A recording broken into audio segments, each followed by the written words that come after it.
Hi friends, welcome back to study classes. तो आपका बहुत बहुत स्वागत है जी आज के इस फाइनल रिवीजन सेशन में, जिसमें हम आपके साथ इंटरनेशनल बिजनेस का जो हमारा यूनिट है उसको डिस्कस करेंगे। बहुत सारे टॉपिक्स आपके साथ डिस्कस करेंगे, प्रीवियस ईयर क्वेश्चंस पे भी चर्चा होगी।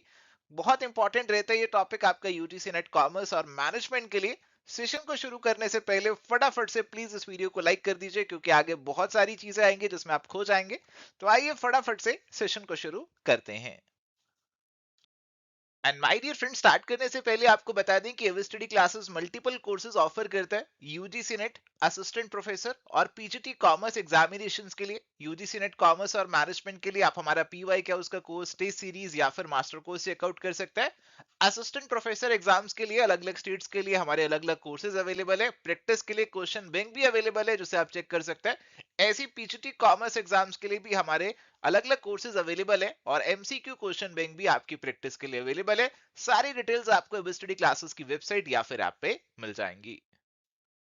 प्यारे दोस्तों, कौन से वो टॉपिक्स हैं जो हम आज आपके साथ डिस्कस करेंगे, कवर करेंगे, वो आपकी स्क्रीन के ऊपर आ चुके हैं जी।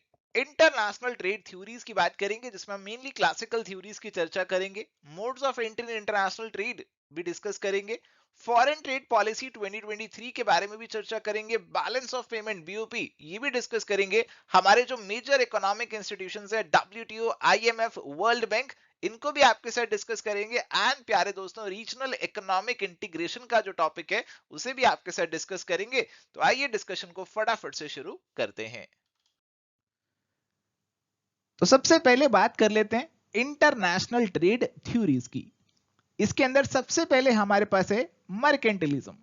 ये टर्म एडम स्मिथ जी ने पॉपुलराइज करी। देखो, इनकी एक बुक भी है, वेल्थ ऑफ नेशंस, जिनके बारे में आपको याद रखना, एग्जाम में पूछ चुके हैं, आगे भी पूछ सकते हैं।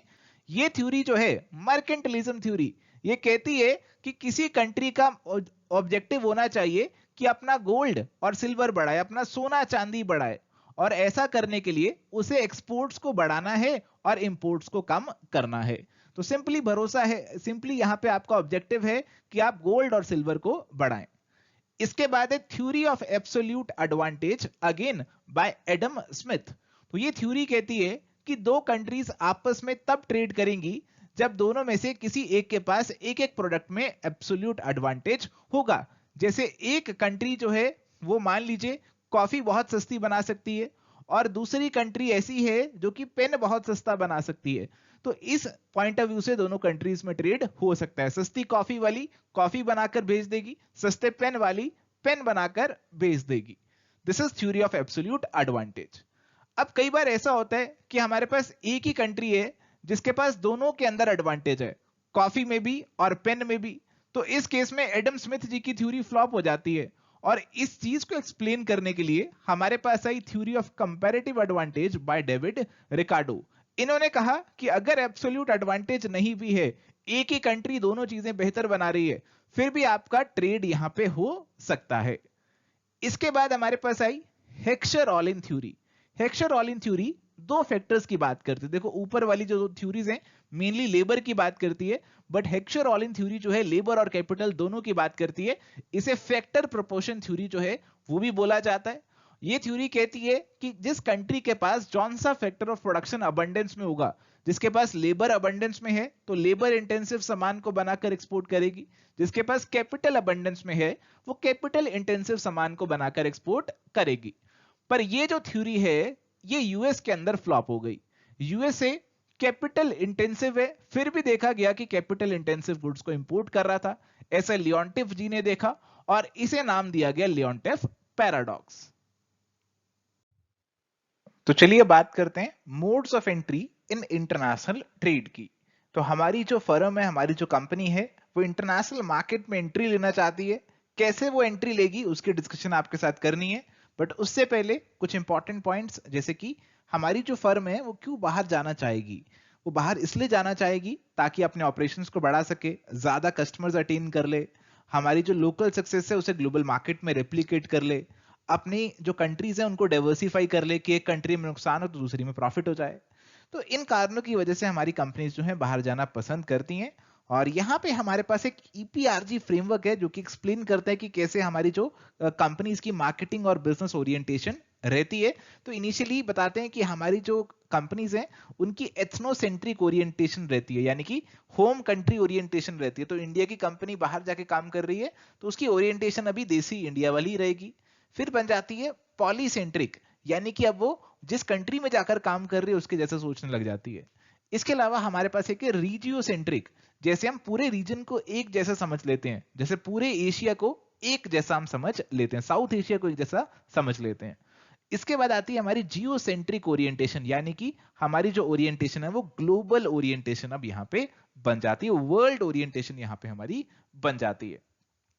चलिए, अब यहाँ पे हमारी कंपनी ने डिसाइड तो कर लिया कि उसे फॉरेन मार्केट में एंटर करना है, तो अब वो डिसाइड करेगी कि कौन से मोड से बाहर एंटर करूं। अलग अलग मोड्स अवेलेबल हैं, जैसे आपके पास कुछ ट्रेड रिलेटेड मोड्स हैं। ट्रेड रिलेटेड मोड्स के अंदर आपके पास क्या आएंगे, आपके इंपोर्ट एक्सपोर्ट वगैरह आ जाएंगे। इसके अलावा आपके पास कुछ ट्रांसफर रिलेटेड मोड है, जैसे आप लाइसेंस या फिर फ्रेंचाइजी का इस्तेमाल कर सकते हो, आप अपनी लाइसेंस या फ्रेंचाइजी बाहर दे सकते हो। एफडीआई रिलेटेड मोड, आप बाहर जाके फॉरेन इन्वेस्टमेंट कर सकते हो, वहां की कंपनी खरीद सकते हो, वहां पे अपनी सब्सिडरी सेटअप कर सकते हो। तो अलग अलग तरह के मोड्स आपके पास अवेलेबल हैं और इनको चूज करने से पहले आपको कुछ फैक्टर्स को ध्यान में रखना पड़ेगा। तो कौन से फैक्टर्स को आपको ध्यान में रखना है, कुछ होंगे आपके कंट्री स्पेसिफिक फैक्टर्स, जिस कंट्री में आप एंटर करना चाह रहे हैं वहां के लॉज रेगुलेशंस को देखेंगे, political factors, cultural factors, language को, ये सबको देखेंगे। आप देखेंगे इंडस्ट्री स्पेसिफिक फैक्टर्स, जिस इंडस्ट्री में आपको एंटर करना है उस इंडस्ट्री के बारे में आप देखेंगे कि वहां पे कहीं ऐसा तो नहीं बहुत ज्यादा रिस्ट्रिक्शंस है, एंट्री और एग्जिट के बैरियर्स लगा रखे हैं, बहुत कॉम्प्लेक्सिटी है, बहुत अनसर्टिनिटी है। इसके बाद है कुछ फर्म स्पेसिफिक फैक्टर्स, यानी कि आप अपनी कंपनी के बारे में कुछ चीजें देखेंगे कि हमारी कंपनी के पास वो रिसोर्सेज हैं, हम वो रिस्क लेने के लिए तैयार हैं या फिर नहीं है। और फिर जो पर्टिकुलर प्रोजेक्ट आप करना चाह रहे हैं उससे जुड़े कुछ फैक्टर्स को भी आप यहाँ पे देखेंगे कि कितना बड़ा प्रोजेक्ट है, कितना उसमें रिस्क इन्वॉल्व है, क्या उसके लिए मुझे बाहर रॉ मटेरियल, बाहर लेबर अवेलेबल हो जाएगी, बाहर मार्केट मिल जाएगी या फिर नहीं मिलेगी। तो ऐसे आप डिसाइड करेंगे कि मेरे को बाहर एंटर करना है और कौन से मोड से मुझे एंटर करना है। तो यहां पे हमारे पास है अलग अलग मोड्स अवेलेबल। जैसे हमारे पास एक मोड है एक्सपोर्टिंग का, कि बाहर आप एक्सपोर्ट कर सकते हैं, इंडिया में बैठे बैठे अपना सामान बाहर पहुंचा सकते हैं। एक तरीका डायरेक्ट एक्सपोर्ट का, कि खुद सामान आप बाहर पहुंचा रहे हैं। एक है इनडायरेक्ट एक्सपोर्ट का, जिसमें आप बीच में एक इंटरमीडिएरी, एक ब्रोकर अपॉइंट कर देते हैं जो कि आपके एक्सपोर्ट की देखरेख करेगा, आपके एक्सपोर्ट जो है वो संभालेगा। तो एक्सपोर्ट से फायदा ये होता है कि आप बहुत जल्दी फॉरेन मार्केट में एंटर कर जाते हैं, बट यहाँ पे आपका अपने डिस्ट्रीब्यूशन वगैरह पे कंट्रोल ज्यादा नहीं रहता, फॉरेन मार्केट में अपना कंट्रोल बनाकर नहीं रख सकते। अगला तरीका हमारे पास है लाइसेंसिंग का, कि आपने कुछ बनाया और आप उसका लाइसेंस बाहर दे दें। आपने कोई नई सॉफ्टवेयर बना ली, उसका लाइसेंस आप बाहर देना शुरू कर दें कि बाहर वाले भी उसका लाइसेंस यूज कर सकते हैं, उसे इस्तेमाल कर सकते हैं। आप अपना बेसिकली इंटेलेक्चुअल प्रॉपर्टी राइट्स जो है ना वो बाहर की फॉरेन कंट्री में दे दें। इससे आपका प्रोडक्ट बाहर चला जाएगा, आपका ट्राइड एंड टेस्टेड प्रोडक्ट है, आप उसे बाहर भेज देंगे और उसके बदले आपको रॉयल्टी या फिर फीस वगैरह मिलती रहेगी। बट चांस है कि हो सकता है कि आपका जो ट्रेड सीक्रेट था, जो आपकी इंटेलेक्चुअल प्रॉपर्टी थी, वो लाइसेंसी के पास यहां पे पहुंच जाए। तो ये रिस्क आपको लेना पड़ेगा।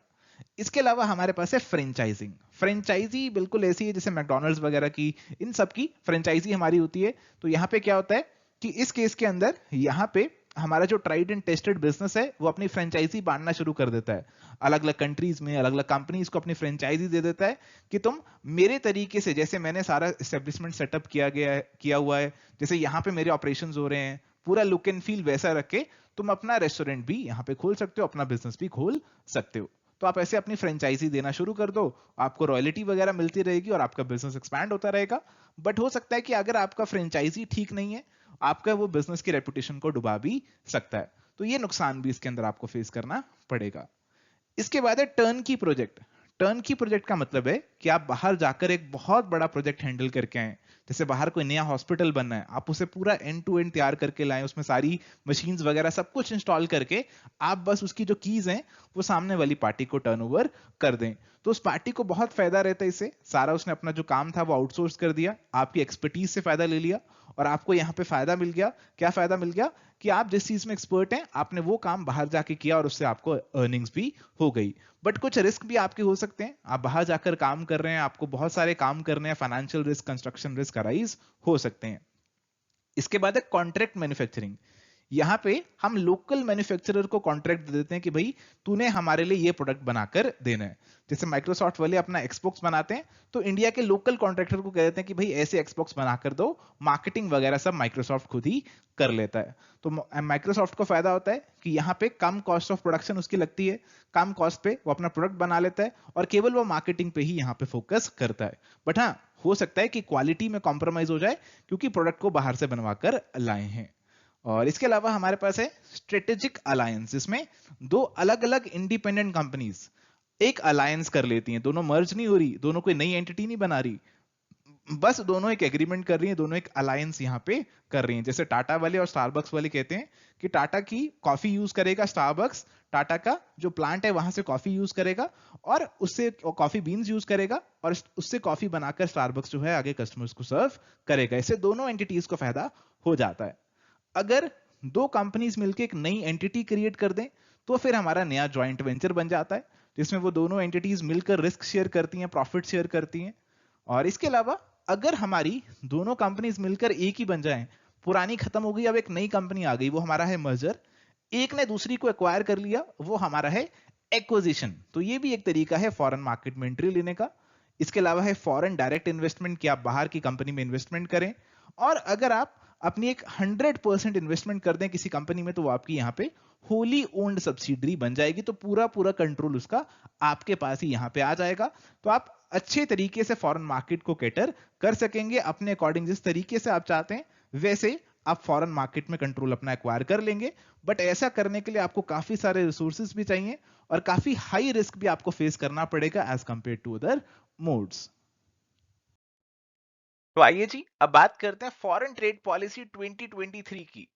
तो प्यारे दोस्तों, हमारी जो ministry of commerce and industry है उसने ये नई फॉरेन ट्रेड पॉलिसी 2023 जो है उसे लॉन्च कर दिया है और ये पॉलिसी हमारी इफेक्टिव हो चुकी है 1 अप्रैल 2023 से। और इस पॉलिसी के अंदर यहाँ पे हमारे एक्सपोर्ट्स को बढ़ाने के लिए बहुत सारी चीजों की बात करी हुई है और एक टारगेट जो दिया गया है वो है $2 ट्रिलियन का टारगेट यहाँ पे दिया गया है for export of goods and services by 2030। और देखो यहाँ पे हमारे पास सेक्टर स्पेसिफिक टारगेट्स भी बताए हुए हैं कि $2 ट्रिलियन में से हमारा $1 ट्रिलियन जो है वो मर्चेंडाइज का, गुड्स का एक्सपोर्ट होना चाहिए और $1 ट्रिलियन ही हमारा सर्विसेज का भी एक्सपोर्ट यहाँ पे होना चाहिए। क्या क्या इंपॉर्टेंट बात है और क्या क्या इसके जुड़े हुए पिलर्स हैं वो हम यहाँ पे आपके साथ डिस्कस कर लेते हैं। आगे बढ़ने से पहले इस पॉलिसी के जो 4 पिलर्स हैं उनको एक बार आपके साथ डिस्कस कर लेते हैं। देखो, सबसे पहला पिलर जो इस पॉलिसी का है वो है फ्रॉम इंसेंटिव टू रेमिशन। देखो, पहले हमारा जो पॉलिसी होती थी उसके अंदर फोकस रहता था इंसेंटिव्स देना। हम एक merchandise export from India scheme लेकर आए थे, एक service export from India scheme लेकर आए थे। तो ये स्कीम्स लेकर आए थे जिसमें हमारे जो एक्सपोर्टर्स हैं हम उनको इंसेंटिव्स दिया करते थे। बट अब हम शिफ्ट कर रहे हैं इंसेंटिव से रिमिशन की तरफ। हमारी ऑलरेडी जो, अगर आपको ध्यान हो, हमारी जो मीस स्कीम है, merchandise export from India scheme, उसे ऑलरेडी रिप्लेस कर दिया था एक नई स्कीम से जिसका नाम था रोड टिप। इस स्कीम के बारे में भी अभी आगे चर्चा आपके साथ होगी ब्रीफली। और यहाँ पे हमारा जो पुराना स्कीम रहता था मीस का और सीस का, जो इंसेंटिव्स वाले स्कीम रहते थे, उसके अंदर डब्ल्यूटीओ में ऑब्जेक्शंस वगैरह लग जाया करते थे और इसीलिए हमने यहाँ पे इन स्कीम्स को चेंज किया और अब हम रिमिशन की तरफ फोकस कर रहे हैं कि जो भी एक्सपोर्ट करते समय आपने सामान पे ड्यूटीज और टैक्सेस पे किए होंगे वो हम यहाँ पे आपको वापस से रिमिट कर देंगे, उनकी वापसी आपको यहाँ पे कर देंगे। तो अब इंसेंटिव्स नहीं दे रहे, अब रिमिशन की तरफ मूव ऑन कर रहे हैं। पहले इंसेंटिव्स देते थे, इंसेंटिव से वो अपनी ऑब्लिगेशंस को पूरा कर लेते थे, बट अभी अब यहाँ पे उनकी जो भी ऑब्लिगेशंस होती हैं उनको रेमिट वापस उनको यहाँ पे करने वाले हैं। इसके अलावा एक्सपोर्ट प्रमोशन थ्रू कोलैबोरेशन पे यहाँ पे फोकस है और यहाँ पे कोलैबोरेशन आपको देखने को मिलेगा एक्सपोर्टर्स के बीच में, सरकार के बीच में, स्टेट लेवल पे, डिस्ट्रिक्ट लेवल पे, इंडियन जो मिशंस काम कर रहे हैं, अब्रॉड काम कर रहे हैं, उन सभी के बीच में आपको कोलैबोरेशन देखने को मिलेगा। और इसके अलावा ईज ऑफ डूइंग बिजनेस, ये तो काफी समय से एम्फेसिस रहा है हमारी गवर्नमेंट का और इस पॉलिसी में भी आपको देखने को मिलेगा कि आपके बिजनेस को, एक्सपोर्ट बिजनेस को आसान बनाने के लिए काफी प्रोविजन डाले गए हैं। आपके काफी सारे काम ऑनलाइन कर दिए, ऑटोमेटिक कर दिए और कई जगह पे आपकी जो एप्लीकेशन फीस वगैरह थी, ट्रांजैक्शन कॉस्ट थी, उसे भी रिड्यूस किया है। इसके अलावा कुछ हमारे जो इमर्जिंग एरियाज है आज की डेट में, उनके ऊपर भी खास इंफोसिस यहाँ पे दिया गया है। जैसे ई कॉमर्स की अगर हम बात करें तो उस पर काफी इंफेसिस है। हमारे डिस्ट्रिक्ट्स को एक्सपोर्ट हब बनाया जा सके उसको लेकर भी इंफेसिस है। और हमारी जो स्कोमेट पॉलिसी है इसको लेकर भी कुछ बातें यहाँ पे बताई हुई है। चलिए तो अब बात करते हैं balance of payment BOP account की। तो बीओपी अकाउंट बेसिकली एक सिस्टमेटिक स्टेटमेंट है जिसमें आपकी सारी इकोनॉमिक ट्रांजैक्शंस आ जाती हैं। जैसे अगर इंडिया का बीओपी अकाउंट हम बना रहे हैं तो उसमें इंडिया की सारी इकोनॉमिक ट्रांजैक्शंस आ जाएंगी कि इंडिया ने एक साल के अंदर क्या क्या ट्रांजैक्शंस की हैं बाहर की कंट्रीज के साथ, पूरे वर्ल्ड के साथ, वो सारी ट्रांजैक्शंस इसके अंदर आ जाएंगी। हमारे एक्सपोर्ट इंपोर्ट एफडीआई लोन सारे जो भी ट्रांजैक्शंस है बाहर की कंट्री के साथ वो सारी इसके अंदर आ जाएंगी। बैलेंस ऑफ पेमेंट अकाउंट को हम दो पार्ट्स में डिवाइड करते हैं। इसके अंदर फर्दर दो अकाउंट आते हैं, एक है जी करंट अकाउंट और दूसरा है कैपिटल अकाउंट। करंट अकाउंट हमारा नॉर्मल रेवेन्यू नेचर का अकाउंट है। नॉर्मल आपकी डे टू डे ट्रांजैक्शंस जो हैं इसके अंदर आ जाती हैं, जैसे एक्सपोर्ट इंपोर्ट जो है हमारा इसके अंदर आएगा। और इसे हम कंसीडर करते हैं विजिबल के अंदर। तो अगर आपका इंपोर्ट एक्सपोर्ट है गुड्स का तो हम उसे विजिबल्स के अंदर इंक्लूड कर लेते हैं। बट अगर आपकी कोई सर्विसेज की इनकम है, आपकी कोई बाहर इन्वेस्टमेंट थी, उस पर आपको कोई प्रॉफिट वगैरह मिल रहा है, डिविडेंड वगैरह मिल रहा है, या फिर आपको बाहर से वैसे कोई यूनिलेटरल ट्रांसफर आ रही है। इंडिया के बहुत से लोग बाहर काम कर रहे हैं, यहाँ पे अपने बूढ़े माँ बाप को पैसे भेजते हैं, उन्हें ट्रांसफर्स बोला जाता है, वो भी आपके यहाँ पे इनविजिबल सेक्शन में करंट अकाउंट में आ जाते हैं। अगर बात करें हमारे कैपिटल अकाउंट की, इस अकाउंट में वो ट्रांजैक्शंस आती हैं जिनसे हमारी एसेट लायबिलिटी पोजीशन में चेंज आता है। तो जैसे आपने बाहर से कोई लोन लिया तो वो आपके लिए डेट क्रिएट कर रहा है, आपकी लायबिलिटी बढ़ा रहा है। आपने वो लोन को चुका दिया, वो आपकी लायबिलिटी रिड्यूस कर रहा है। बाहर से इंडिया में कोई इन्वेस्टमेंट आई, फॉरेन इन्वेस्टमेंट इंडिया के अंदर आई, आपने बाहर कोई इन्वेस्टमेंट करी, तो ये सारी चीजें आपके कैपिटल अकाउंट के अंदर आ जाती हैं। अब हमारी जो ट्रांजैक्शन है बीओपी की, उनको हम दो में डिवाइड करते हैं, ऑटोनोमस और अकोमोडेटिंग ट्रांजैक्शन। तो ऑटोनोमस ट्रांजैक्शन तो वो है जिसमें आपने ये नहीं देखा कि मेरा बीओपी घाटे में जा रहा है, आपने ये नहीं देखा कि मेरी फॉरेन एक्सचेंज की जो रिसीट्स हैं वो कम है और मेरी पेमेंट ज्यादा है, आपने बिना इसको देखे क्या कर दिया, इन ट्रांजैक्शंस को कर लिया। अब बाद में आपने देखा कि भाई मेरी फॉरेन एक्सचेंज के रिसीट्स तो कम है और मुझको पेमेंट ज्यादा करनी है, तो मेरे को डेफिसिट है, इस डेफिसिट को ब्रिज करना पड़ेगा, मुझे इस डेफिसिट को पूरा करना पड़ेगा। जो इस डेफिसिट को पूरा करने के लिए आपने ट्रांजैक्शंस करी उनको अकोमोडेटिंग ट्रांजैक्शंस बोला जाता है। डेफिसिट को अकोमोडेट करने वाली ट्रांजैक्शंस ही होती हैं। अब बैलेंस ऑफ पेमेंट जब आप पढ़ते हैं तो उसमें एक इंपॉर्टेंट डिफरेंस आपको समझना होता है बैलेंस ऑफ ट्रेड और बैलेंस ऑफ पेमेंट में। तो बैलेंस ऑफ पेमेंट तो ऑलरेडी आपको समझा दिया, बैलेंस ऑफ ट्रेड एक नैरो टर्म है। बैलेंस ऑफ ट्रेड के अंदर हम सिंपली क्या देखते हैं, अपने export and import of goods का जो डिफरेंस है वो यहां पे देखते हैं। तो केवल ये करंट अकाउंट के विजिबल पोर्शन को हम यहां पे देख रहे होते हैं, बाकी किसी चीज को हम यहां पे देख नहीं रहे होते। अब हमारा जो बैलेंस ऑफ पेमेंट है वो कई बार डिसइक्विलिब्रियम में आ जाता है। डिसइक्विलिब्रियम मतलब कि हमारे पास रिसीट्स इतनी नहीं हो पाई, बट हमारे पास जो पेमेंट्स हैं वो बहुत ज्यादा हो गई फॉरेन एक्सचेंज की। डिसइक्विलिब्रियम अराइज हो रहा है, किन कारणों की वजह से अराइज हो रहा है, क्या क्या टाइप्स का डिसइक्विलिब्रियम हो सकता है। तो अगर तो बिजनेस साइकिल की फ्लक्चुएशंस की वजह से हो रहा है तो उसे साइक्लिकल बोलते हैं। अगर हमारी इकोनॉमी में persistent deep rooted dynamic changes की रिक्वायरमेंट है तो वो सेक्युलर डिसइक्विलिब्रियम है। अगर कुछ स्ट्रक्चरल चेंजेस चाहिए तो स्ट्रक्चरल डिसइक्विलिब्रियम है। अगर कुछ छोटे पीरियड के लिए डिसइक्विलिब्रियम हो गया तो उसे टेम्परेरी डिसइक्विलिब्रियम बोला जाता है। अब इस डिसइक्विलिब्रियम को दूर भी करना पड़ेगा और उसके लिए अलग अलग मेजर्स हमें लेने पड़ेंगे। इसके अंदर आपके कुछ मॉनेटरी मेजर्स आते हैं, फॉरेन एक्सचेंज से जुड़े हुए मेजर्स आते हैं, फॉरेन एक्सचेंज को आप बढ़ावा दे रहे हैं, उस पर कंट्रोल्स काम कर रहे हैं। कुछ नॉन मॉनेटरी मेजर्स भी आते हैं, जैसे आप टैक्स जो इंपोर्ट ड्यूटीज वगैरह उसको काम करना शुरू कर देते हैं, फॉरेन ट्रेड को प्रमोट करना शुरू कर देते हैं, इंसेंटिव्स देने शुरू कर देते हैं। तो ये आपके नॉन मॉनेटरी मेजर्स हो जाते हैं। इसके अलावा यहां पे आपको इंडिया के बीओपी क्राइसिस के बारे में भी पता होना चाहिए।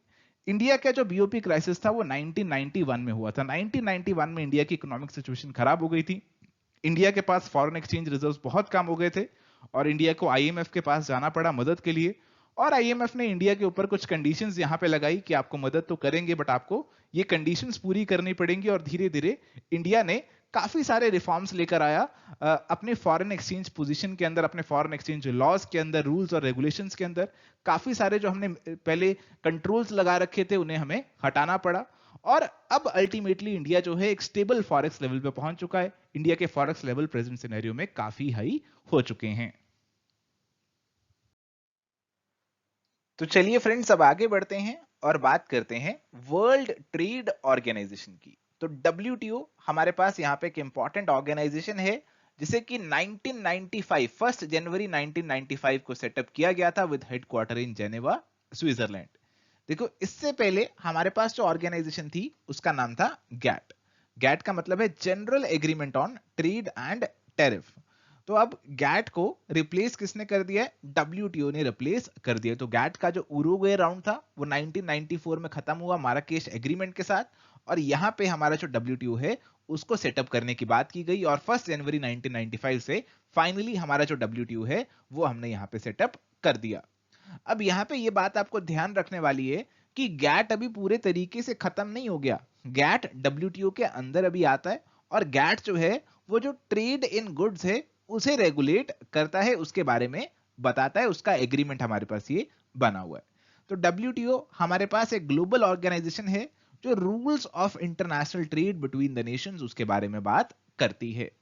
तो डब्ल्यूटीओ के अंदर जो सारे डिसीजंस लिए जाते हैं वो कौन लेता है? वो लेता है हमारा मिनिस्टीरियल कॉन्फ्रेंस। ये हमारी टॉप मोस्ट बॉडी है डब्ल्यूटीओ की। तो हमारे जो मिनिस्टीरियल कॉन्फ्रेंस है वो रेगुलर बेसिस पर ऑर्गेनाइज कराई जाती है। यूजुअली हर 2 साल में ये कॉन्फ्रेंस आपकी ऑर्गेनाइज की जाती है, और यहाँ पे हमारी सभी कंट्रीज जो है पार्टिसिपेट करती हैं, और सभी कंट्रीज के कॉमर्स से जो जुड़े मिनिस्टर्स हैं, ट्रेड से जुड़े जो मिनिस्टर्स हैं वो पार्टिसिपेट करते हैं, और यहाँ पे इंपॉर्टेंट डिसीजंस लिए जाते हैं। इसके अलावा जो हमारे पास हमारे जो डेली फंक्शनिंग करनी है डब्ल्यूटीओ की, वो हमारे पास आती है जनरल काउंसिल। ये डब्ल्यूटीओ की डिसीजन मेकिंग बॉडी है जो कि जेनेवा के अंदर रेगुलरली मीटअप करती रहती है। डिसीजन मेकिंग बॉडी के साथ साथ ये डिस्प्यूट सेटलमेंट बॉडी भी है, और ट्रेड पॉलिसी रिव्यू बॉडी भी है। तो जो जनरल काउंसिल वाले लोग हैं वही डिस्प्यूट सेटलमेंट बॉडी का भी पार्ट है, और वही ट्रेड पॉलिसी रिव्यू बॉडी का भी पार्ट यहाँ पे बने हुए हैं। तो हमारे पास रेगुलरली ये बॉडी जो है मीटअप करती रहती है। और यहाँ पे डब्ल्यूटीओ का एक ट्रेड पॉलिसी रिव्यू मैकेनिज्म भी है, यानी कि जो डब्ल्यूटीओ की मेंबर कंट्रीज हैं उनकी ट्रेड पॉलिसी को रेगुलर बेसिस पे रिव्यू किया जाता है, और यहाँ पे इंडिया की जो पॉलिसी है उसे हर 4 साल में रिव्यू किया जाता है। डब्ल्यूटीओ का एक बहुत इंपॉर्टेंट कंपोनेंट है डिस्प्यूट सेटलमेंट। अगर किसी कंट्री का दूसरी के साथ डिस्प्यूट हो जाए, डब्ल्यूटीओ तक वो डिस्प्यूट पहुंच जाए, तो उसे कैसे सॉल्व किया जाएगा? देखो, प्रेफरेंस तो दी जाती है कि आपस में सलाह मशवरे से वो डिस्प्यूट सॉल्व हो जाए। आपस में हमारी कंट्रीज जो हैं खुद से उस डिस्प्यूट को सेटल कर लें। बट यहाँ पे अगर वो डिस्प्यूट खुद से सेटल नहीं हो रहा, कंसल्टेशन स्टेज पे हम पहुंच जाते हैं, कंसल्टेशन कर ली है कंट्रीज के साथ बट डिस्प्यूट सॉल्व नहीं हो पा रहा, तो फिर हम क्या करते हैं? फिर हम यहाँ पे पहुंचते हैं पैनल वाली स्टेज पे। फिर एक पैनल अपॉइंट किया जाता है जो कि डिस्प्यूट को एग्जामिन करता है, फिर वो अपनी फाइनल रिपोर्ट फाइंडिंग्स प्रोवाइड करता है, और अगर हमारी कंट्रीज उसकी फाइंडिंग से सहमत नहीं है फिर वो अपील कर सकती हैं, और फिर हमारी जो एपेलेट बॉडी है वो यहाँ पे अपनी फाइनल रिपोर्ट, अपना फाइनल रिजल्ट सुनाती है, जिसे कि हमारी कंट्रीज को फॉलो करना ही पड़ता है। अब यहाँ पे बात करते हैं मोस्ट फेवर्ड नेशन MFN की। तो WTO का एक बहुत इंपॉर्टेंट प्रिंसिपल है MFN। ये आपको कहता है कि अगर आपने किसी एक कंट्री को कंसेशन दिया तो आपको बाकी सभी कंट्रीज को भी वैसा कंसेशन देना चाहिए। आपको सभी कंट्रीज को बराबर बराबर ट्रीट करना चाहिए। बट अगेन इसमें कुछ एक्सेप्शंस अलाउड कर रखी हैं, जैसे अगर आपका किसी कंट्री के साथ कोई ट्रेड एग्रीमेंट हुआ है तो उसके अगेंस्ट आप उसको कुछ यहाँ पे फैसिलिटीज, कुछ कंसेशंस प्रोवाइड कर सकते हैं, उसे वो MFN की वायलेशन में नहीं मानी जाएंगी। इसके अलावा है हमारा principle of national treatment. Principle of national treatment हमारे पास कहता है कि आप जैसे अपनी कंट्री के इंडिविजुअल्स को, नेशनल्स को, प्रोडक्ट्स को ट्रीट करते हैं, वैसे ही आप बाकी कंट्री के नेशनल्स को, प्रोडक्ट्स को भी आप ट्रीट कीजिए। आप डिस्क्रिमिनेशन मत कीजिए अपने प्रोडक्ट में और बाहर के प्रोडक्ट के अंदर, आपको कोई डिस्क्रिमिनेशन नहीं करना। तो ऐसा ही आपको कहता है। तो चलिए आइए अब WTO के डिस्कशन को आगे बढ़ाते हैं और बात करते हैं WTO के एग्रीमेंट्स की। सबसे पहले तो हमारे पास है जी agreement on subsidies and countervailing measures. इसके अंदर 2 तरह की सब्सिडीज की बात कर रखी है। एक एक्शनेबल सब्सिडीज है जिनको कि WTO में चैलेंज किया जा सकता है, और एक आपकी है प्रोहिबिटेड सब्सिडीज जिनको WTO में बिल्कुल प्रोहिबिटेड किया गया है। जैसे आपकी कोई सब्सिडीज हैं विच आर कॉन्टिंजेंट ऑन आपकी एक्सपोर्ट प्रमोशन, या फिर आपकी कोई लोकल कंटेंट से जुड़ी सब्सिडीज हैं जो कि लोकल कंटेंट को ज्यादा इंपॉर्टेंस दे रही हैं as compare to the imported goods, तो इनको यहां पे प्रोहिबिटेड किया गया है। इसके अलावा हमारे पास है जी गैट्स। गैट्स आपका है general agreement on trade in services. तो सर्विसेज के बीच में जो ट्रेड है उसे गैट्स रेगुलेट करता है। इसके बाद हमारे पास है जी TRIPS, trade related agreement, trade agreement on trade related aspects of intellectual property rights. तो ये बेसिकली इंटेलेक्चुअल प्रॉपर्टी राइट्स को गवर्न करता है। आपके copyright, trademark, patent, layout, design etcetera, ये सब इसके अंदर आते हैं और उनसे जुड़े मिनिमम नॉर्म्स जो है ये प्रोवाइड यहाँ पे करता है, जो कि हमारी कंट्रीज को फॉलो करने ही पड़ेंगे। इसके बाद है जी आपका TRIMS, trade related investment measures. तो यहां पे ये बताता है कि आपके कुछ इन्वेस्टमेंट मेजर्स जो हैं इंटरनेशनल ट्रेड को रिस्ट्रिक्ट और डिस्टॉर्ट कर सकते हैं, ऐसे मेजर्स अलाउड नहीं किए जाएंगे। जैसे अगर आप कोई लोकल कंटेंट रिक्वायरमेंट रख देते हैं कि इतना परसेंटेज लोकल कंटेंट यूज करना ही पड़ेगा, अगर ऐसी आप कोई रिक्वायरमेंट रख रहे हैं तो ये आपकी प्रोहिबिटेड है। और इंडिया के अगेंस्ट भी यूएसए ने केस कर दिया था। इंडिया ने सोलर सेल को लेकर एक डोमेस्टिक रिक्वायरमेंट रख दी थी। तो ट्रिम्स जो है इन्वेस्टमेंट मेजर है हमारा, जो कि लोकल कंटेंट रिक्वायरमेंट को प्रोहिबिट करता है। और इसके बाद हमारा एक मोस्ट इंपॉर्टेंट डब्ल्यूटीओ का एग्रीमेंट है एग्रीमेंट ऑन एग्रीकल्चर। इसके अंदर फर्दर बहुत सारे कंपोनेंट्स हैं, जैसे डोमेस्टिक सपोर्ट वाला कंपोनेंट है, इसके अंदर आपके 3 बॉक्सेस आते हैं। और इसके अलावा है मार्केट एक्सेस, जो कि आपका ट्रेड रिस्ट्रिक्शंस टैरिफ से डील करता है। और एक आपका है एक्सपोर्ट सब्सिडीज, जो कि एक्सपोर्ट्स को सब्सिडाइज करने की कोशिश करती हैं। अब डोमेस्टिक सपोर्ट के अंदर हमारे पास आते हैं डब्ल्यूटीओ के 3 बॉक्सेस। कौन कौन से बॉक्सेस हैं ये? ग्रीन बॉक्स, ब्लू बॉक्स और एम्बर बॉक्स। देखो, ग्रीन बॉक्स वाली सब्सिडीज तो डब्ल्यूटीओ ने परमिट कर रखी है और ये वो सब्सिडीज हैं जो कि नॉर्मल या कोई ट्रेड बैलेंस को ये डिसरप्ट नहीं करने वाली, जैसे एग्रीकल्चर, आर&डी, ट्रेनिंग, फ्लड से जुड़ा कोई आप रिलीफ दे रहे हैं, कोई ड्रॉट से जुड़ा रिलीफ दे रहे हैं फार्मर्स को, तो ऐसी अलाउड है। ब्लू बॉक्स सब्सिडीज आपकी प्रोडक्शन को लिमिट करने की कोशिश करती हैं और यहाँ पे डब्ल्यूटीओ इनको भी लिमिट नहीं कर रहा। बट एम्बर बॉक्स सब्सिडीज जो है ना, उनको डब्ल्यूटीओ लिमिट कर रही है। आपकी ट्रेड डिस्टॉर्टिंग सब्सिडीज हैं, ये ट्रेड के बैलेंस को यहाँ पे डिस्टर्ब कर रही हैं। और ट्रेड के बैलेंस को ये डिस्टर्ब इसीलिए कर रही है क्योंकि यहां पे हमारी एक कंट्री क्या कोशिश कर रही है कि हम अपने एग्रीकल्चर को कुछ ऐसी सब्सिडीज दे दें जिससे हमारे एग्रीकल्चर प्रोडक्ट सस्ते हो जाएं और इंटरनेशनल मार्केट में वो compete कर पाएं और हमारी बाकी कंट्रीज के एग्रीकल्चर प्रोडक्ट्स उनके सामने जो है अनकॉम्पिटिटिव हो जाएं। तो ऐसी सब्सिडीज जो ट्रेड को डिस्टॉर्ट कर रही हैं, उनको एम्बर बॉक्स जो है प्रोहिबिट करता है और इसके लिमिट दे रखी है कि डेवलप्ड कंट्रीज केवल 5% तक ऐसी सब्सिडीज दे सकती हैं और डेवलपिंग कंट्रीज आपकी 10% तक ऐसी सब्सिडीज दे सकती हैं और लीस्ट डेवलप्ड कंट्रीज जो हैं उनके लिए कोई रिस्ट्रिक्शन यहां पे नहीं है। इसके साथ साथ डब्ल्यूटीओ के अंदर स्पेशल एंड डिफरेंशियल ट्रीटमेंट के भी प्रोविजंस हैं हमारी डेवलपिंग कंट्रीज के लिए। तो जैसे उन्हें ज्यादा टाइम दिया जाता है ट्रेड एग्रीमेंट्स को इंप्लीमेंट करने के लिए, तो उनको कुछ रिलैक्सेशन जो है डब्ल्यूटीओ प्रोवाइड करता है। इसके अलावा हमारे पास कुछ और डब्ल्यूटीओ के एग्रीमेंट्स हैं, जैसे हमारे पास है सैनिटरी एंड फाइटो सैनिटरी। तो हमारी कई बार कंट्रीज ऐसा क्या करते हैं, कुछ फूड स्टैंडर्ड से जुड़ी कंडीशंस लगा देती हैं। जैसे यूरोपियन यूनियन वाले इंडिया से मैंगो मंगाने के लिए कहते हैं तो मैंगो के ऊपर ऐसी कंडीशंस लगा देते हैं कि इतना फूड ग्रेड होना चाहिए, इतना पेस्टिसाइड लेवल से ज्यादा नहीं होना चाहिए। तो ऐसी रिस्ट्रिक्शंस लगा के ट्रेड को रोकने की कोशिश वो करते हैं। और कई बार टेक्निकल बैरियर्स भी लगा दिए जाते हैं। इंडिया से सामान कोई बाहर जा रहा है तो उस पर टेक्निकल रेगुलेशंस लगा दी जाएंगी कि ये टेक्निकल स्टैंडर्ड्स को कंप्लाई नहीं करता और उसके बिहाफ पे उस पर रिस्ट्रिक्शन लगा दी जाएंगी। तो डेवलप्ड कंट्रीज आजकल इनका सहारा ले रही हैं बाहर से ट्रेड को रोकने के लिए। अगर बात करें इंडिया की डब्ल्यूटीओ की एसोसिएशन के साथ, तो इंडिया डब्ल्यूटीओ के साथ बहुत पहले से जुड़ा हुआ है। 1 जनवरी 1995 से इंडिया डब्ल्यूटीओ के साथ जुड़ा हुआ है और गैट जो था उसका भी इंडिया मेंबर था। डब्ल्यूटीओ का दोहा राउंड एक बहुत मेजर राउंड है। डब्ल्यूटीओ का दोहा राउंड जो है it started in 4th ministerial conference, जो कि हमारी कतर के अंदर 2001 के अंदर हुई थी।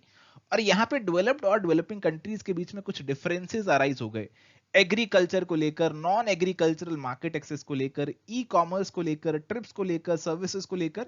और इसके कारण से एक डेडलॉक अराइज हो गया जिसको अभी भी सॉल्व करने की कोशिश चल रही है। इसके इश्यूज जो हैं अभी भी डिबेटेबल चल रहे हैं और डब्ल्यूटीओ की मिनिस्टीरियल कॉन्फ्रेंसेस आपकी रेगुलर बेसिस पे होती रहती हैं और यहाँ पे डब्ल्यूटीओ की जो ये डेडलॉक वाले इश्यूज हैं उनको सॉल्व करने की कोशिश करती हैं ये मिनिस्टीरियल कॉन्फ्रेंसेस। और डब्ल्यूटीओ के फ्लैगशिप पब्लिकेशंस की अगर हम बात करें तो डब्ल्यूटीओ की एनुअल रिपोर्ट आती है जिसके अंदर डब्ल्यूटीओ बताता है अपनी एक्टिविटीज के बारे में। वर्ल्ड ट्रेड रिपोर्ट जिसमें वर्ल्ड के ट्रेड की बात की जाती है और एक वर्ल्ड ट्रेड स्टेटिस्टिकल रिव्यू जो है वो भी डब्ल्यूटीओ की एक फ्लैगशिप पब्लिकेशन है, तो इसके बारे में आपको याद रखना है। तो चलिए बात करते हैं आईएमएफ यानी कि इंटरनेशनल मॉनेटरी फंड की। तो प्यारे दोस्तों, इसकी शुरुआत कहीं ना कहीं होती है आपकी जुलाई 1944 की ब्रेटन वुड्स कॉन्फ्रेंस से। इस कॉन्फ्रेंस का आउटकम था हमारे दो मेजर इंटरनेशनल इंस्टीट्यूशंस का बनना, जिसमें आईएमएफ और आईबीआरडी यानी कि आपका वर्ल्ड बैंक आ जाते हैं। आईएमएफ के हेडक्वार्टर आपके वॉशिंगटन के अंदर है और आज की डेट में 190 से ज्यादा मेंबर कंट्रीज इसका पार्ट बनी हुई हैं। इंडिया आईएमएफ के साथ शुरू से जुड़ा हुआ है। India is the founding member of IMF. अगर आईएमएफ के ऑब्जेक्टिव्स की बात करें, बहुत जरूरी है आपको ऑब्जेक्टिव्स का पता होना। इंटरनेशनल लेवल पे मॉनेटरी कॉपरेशन होनी चाहिए, इंटरनेशनल ट्रेड को प्रमोट करना, एक्सचेंज रेट की स्टेबिलिटी, कि हमारे जो एक्सचेंज रेट है उसमें वॉलेटिलिटी कम रहे, स्टेबिलिटी रहे। और अगर किसी कंट्री को बैलेंस ऑफ पेमेंट से जुड़ी दिक्कतें आती हैं, यानी कि उसको इंपोर्ट की पेमेंट करने में दिक्कत आती है, उसके पास फॉरेन रिजर्व्स नहीं है, तो ऐसी दिक्कतों को भी आईएमएफ सुलझाने में मदद करता है। अगर कुछ फंक्शनल एस्पेक्ट्स ऑफ आईएमएफ की बात करें, तो आईएमएफ सर्वेलेंस करता है ग्लोबल इकोनॉमी की, यानी कि ग्लोबल इकोनॉमी पे अपनी नजर बनाए रखता है। वो देखता रहता है कि कहीं ऐसा तो नहीं है कि हमारी जो ग्लोबल इकोनॉमी है उसमें कुछ इश्यूज अराइज हो रहे हैं, एक्सचेंज वॉलेटिलिटी बढ़ रही है। तो ये सब चीजों पे नजर बनाए रखता है। अगर किसी कंट्री को मदद की जरूरत है तो उसे फाइनेंशियल असिस्टेंस भी देता है और उसके साथ साथ उसकी लॉन्ग रन कैपेसिटी डेवलपमेंट में भी मदद करता है। इसके अलावा आईएमएफ अपनी कुछ पब्लिकेशंस भी रेगुलर बेसिस पे निकालता है, जिसमें आपका world economic outlook, global financial stability report आ जाते हैं। अगर आईएमएफ की गवर्नेंस की बात करें, तो देखो सबसे ऊपर तो इसमें आता है जी आपका बोर्ड ऑफ गवर्नर्स। इस बोर्ड ऑफ गवर्नर्स के अंदर आपके जो कंट्रीज के फाइनेंस मिनिस्टर्स होते हैं या फिर जो आपके आरबीआई के गवर्नर्स होते हैं, जनरली वो पार्टिसिपेट करते हैं, वो मीटिंग करते हैं। साल में यूजुअली एक बार ही मीटिंग हो पाती है इनकी। तो बोर्ड ऑफ गवर्नर्स हमारा टॉप पे आता है। अब देखो बोर्ड ऑफ गवर्नर्स की तो साल में एक आधी मीटिंग हो रही है, तो ये सारा कुछ काम तो नहीं संभाल पाएगा।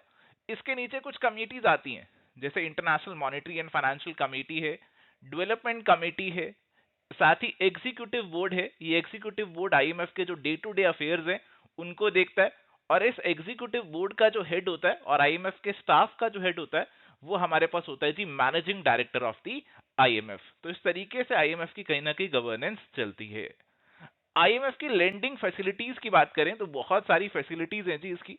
अगर कुछ इंपॉर्टेंट फैसिलिटीज की बात करें तो हमारे पास आती है poverty reduction and growth trust, जो बेसिकली हमारी जो गरीब इकोनॉमीज हैं उनके लिए एक ट्रस्ट बनाया हुआ है जिसमें इंटरेस्ट फ्री लोन्स उनको यहाँ पे मिल जाते हैं।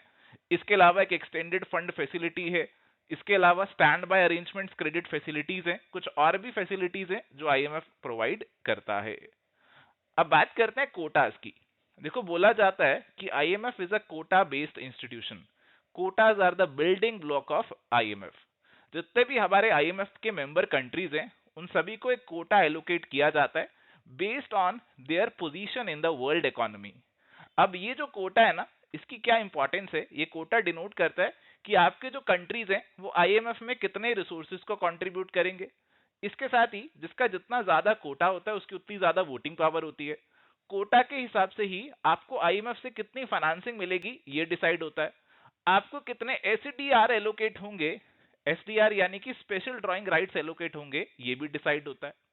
अगर बात करें इस एसडीआर यानी कि स्पेशल ड्राइंग राइट्स की, तो 1969 में इसे बनाया गया और ये बेसिकली हमारे आईएमएफ का यूनिट ऑफ अकाउंट है। जैसे हम अपने अकाउंट बनाते हैं ना रुपीस के अंदर, वैसे ही जो आईएमएफ का अकाउंट बनता है वो एसडीआर के अंदर बनता है। अब देखो एसडीआर कोई करेंसी तो नहीं है, but it's value is based on a basket of 5 currencies जिसे पीरियोडिकली रिव्यू भी किया जाता है। तो कौन सी करेंसीज आती हैं इसके अंदर? आपका यूएस का डॉलर आ जाता है, यूरो आ जाता है, चाइना का रेमनीबी आता है, जापान का येन आता है और आपका यूके का पाउंड इसके अंदर यहाँ पे आ जाता है। तो एसडीआर कोई करेंसी नहीं है, ना कि आईएमएफ के ऊपर कोई क्लेम है, बट अगर आपके पास ये एसडीआर है तो it is a potential claim कि आप जो भी करेंसीज के ऊपर ये आईएमएफ की वैल्यू डिटरमाइन हो रही है, आप उनमें से किसी करेंसी के ऊपर अपना जो क्लेम है, अपना जो हक है वो यहाँ पे जता सकते हैं। आईएमएफ से इंडिया को भी कई बार मदद मिली है। 1960s और 1970s में जब इंडिया की वॉर चल रही थी पाकिस्तान चाइना के साथ, तब इंडिया को मदद मिली। 1990s में तो आप जानते हैं इंडिया की पोजीशन काफी खराब हो गई थी, हमारे पास बिल्कुल पैसे खत्म थे इंपोर्ट्स के लिए, तब भी आईएमएफ ने इंडिया की मदद करी, बट मदद के साथ साथ आईएमएफ ने इंडिया के ऊपर कुछ कंडीशंस भी लगाई कि आपको अपनी इकोनॉमी को लिबरलाइज करना पड़ेगा, आपको यहाँ पे इंडस्ट्रियल डेवलपमेंट पे फोकस करना पड़ेगा, रिस्ट्रिक्शंस को कम से कम करना पड़ेगा। और ये सारी चीजें जो है कहीं ना कहीं हमने करी, और आज की डेट में हमारी जो पोजीशन है वो काफी बेहतर, काफी अच्छी यहाँ पे हो चुकी है। तो ये कुछ बातें थी आईएमएफ के बारे में जो आपको पता होनी चाहिए। तो चलिए आइए बात करते हैं वर्ल्ड बैंक की। तो 1944 में इसे फाउंड किया गया था अलोंग विद आईएमएफ, और तब इसका नाम रखा गया था international bank for reconstruction and development. तो आईबीआरडी के नाम से इसकी शुरुआत यहाँ पे हुई थी। अब अगर हम बात करें वर्ल्ड बैंक की, तो अब वर्ल्ड बैंक में आपके दो इंस्टीट्यूशंस आते हैं, एक आपका आईबीआरडी आता है और एक आपका आईडीए इंटरनेशनल डेवलपमेंट एसोसिएशन आता है। तो 1944 में आपका फॉर्म हुआ, हेडक्वार्टर इसके वॉशिंगटन डीसी यूनाइटेड स्टेट्स के अंदर लोकेटेड है, और इसका मोटिव है working for a world free of poverty. इसके दो मेन गोल्स हैं। एक गोल इसका है कि एक्सट्रीम पॉवर्टी को खत्म करना है बाय 2030, और यहाँ पे जो हमारे पुअरेस्ट 40% ऑफ दी लोग हैं हर कंट्री के अंदर, उनकी इनकम्स को बढ़ाना है, यानी कि टू प्रमोट शेयर्ड प्रॉस्पेरिटी। ये इसके दो गोल्स हैं, दो मेन गोल्स जिन पे वर्ल्ड बैंक यहाँ पे काम कर रहा है। अब अगर बात करते हैं वर्ल्ड बैंक ग्रुप की, देखो वर्ल्ड बैंक अगर आपसे पूछे, इसके अंदर दो इंस्टीट्यूशंस आते हैं, एक आता है आईबीआरडी जो कि 1944 में बना, और एक आपका आता है आईडीए जो कि 1960 के अंदर बना। बट अगर आपसे पूछ रहे हैं वर्ल्ड बैंक ग्रुप के बारे में, तो फिर इसमें एक नहीं, दो नहीं, 5 इंस्टीट्यूशंस आते हैं। आईबीआरडी और आईडीए तो आते ही आते हैं, इसके अलावा आपका इंटरनेशनल फाइनेंस कॉर्पोरेशन जो कि 1956 में बना, मीगा जो कि आपका 1988 में बना, ये आपका मल्टीलेटरल इन्वेस्टमेंट गारंटी एजेंसी है, ICSID international centre for settlement of investment disputes जो कि आपका 1966 में बना। तो आईबीआरडी जो आपका है बेसिकली फोकस करता है हमारी मिडिल इनकम कंट्रीज पे, specially lower middle income countries पे, उनको असिस्टेंस प्रोवाइड ये कराता है। देखो इनिशियली तो जब वर्ल्ड वॉर खत्म हुआ था तो उसके बाद कंट्रीज को असिस्टेंस के लिए बनाया गया था, बट आज के समय में ये हमारी मिडिल इनकम और लोअर मिडिल इनकम कंट्रीज पे फोकस करता है, ताकि वो हमारी डेवलप हो सके। तो जो बिल्कुल ही गरीब कंट्रीज हैं उनको तो मदद करता है हमारा आईडीए इंटरनेशनल डेवलपमेंट एसोसिएशन। तो बिल्कुल गरीब जो कंट्रीज है उनकी आईडीए मदद करेगा, और जब वो थोड़ी अमीर हो जाएंगी तो फिर आईबीआरडी उनकी मदद करेगा। तो आईडीए हमारा क्या करता है, सॉफ्ट लोन प्रोवाइड करता है डेवलपिंग कंट्रीज को। इसे soft loan window of the world bank भी कहा जाता है, ऑफ द वर्ल्ड भी कहा जाता है। सॉफ्ट लोन इसलिए होते हैं क्योंकि इंटरेस्ट रेट इन पे ना के बराबर होता है, बहुत ही कम इंटरेस्ट रेट यहाँ पे चार्ज किया जाता है। इसके बाद हमारे पास है आईएफसी इंटरनेशनल फाइनेंस कॉर्पोरेशन। तो आईएफसी हमारे पास फोकस करता है प्राइवेट सेक्टर पे, it is the private sector arm of the world bank group. तो ये हमारी प्राइवेट जो इंस्टीट्यूशंस हैं, प्राइवेट जो कॉर्पोरेशंस हैं, उनको असिस्टेंस प्रोवाइड करता है, ऐसे प्रोजेक्ट्स में पैसे इन्वेस्ट करता है जिससे हमारी कंट्रीज की पॉवर्टी कम हो सकती है, उनकी डेवलपमेंट हो सकती है। इसके बाद हमारे पास है ICSID international centre for settlement of investment disputes, जो कि बेसिकली फोकस करता है कि अगर हमारे कोई इन्वेस्टमेंट को लेकर डिस्प्यूट्स हो गए हैं तो उसे हम कॉन्सिलिएशन आर्बिट्रेशन से सुलझा सकें, उसे हम सुलझा सकें, वो डिस्प्यूट्स आगे हमारे ना बढ़ जाएं। इसके बाद हमारे पास है मीगा मल्टीलेटरल इन्वेस्टमेंट गारंटी एजेंसी। तो ये बेसिकली हमारी डेवलपिंग कंट्रीज के अंदर इन्वेस्टमेंट को प्रमोट करता है, हमारे इन्वेस्टर्स को ये इंश्योरेंस देता है कि तुम्हें कोई नॉन कमर्शियल रिस्क फेस नहीं करना पड़ेगा, तुम केवल अपने बिजनेस पे कमर्शियल रिस्क पे फोकस करो कि बिजनेस कैसे चलाना है। इसके अलावा कोई पॉलिटिकल रिस्क, कोई वॉर, कोई टेररिज्म, कोई सिविल डिस्टर्बेंस, इनके बारे में तुम चिंता मत करो, ये सारे रिस्क हम कवर करेंगे। ये हमारा है मीगा। और अगर हम बात करते हैं कि हमारे कौन से रिपोर्ट्स इंडाइसेस हमारे वर्ल्ड बैंक के साथ जुड़े हुए हैं, तो इसके अंदर हमारे पास आते हैं global economic prospects, ease of doing business report, world development report और लॉजिस्टिक्स परफॉर्मेंस इंडेक्स। तो ये आपको यहां पे मालूम होने चाहिए।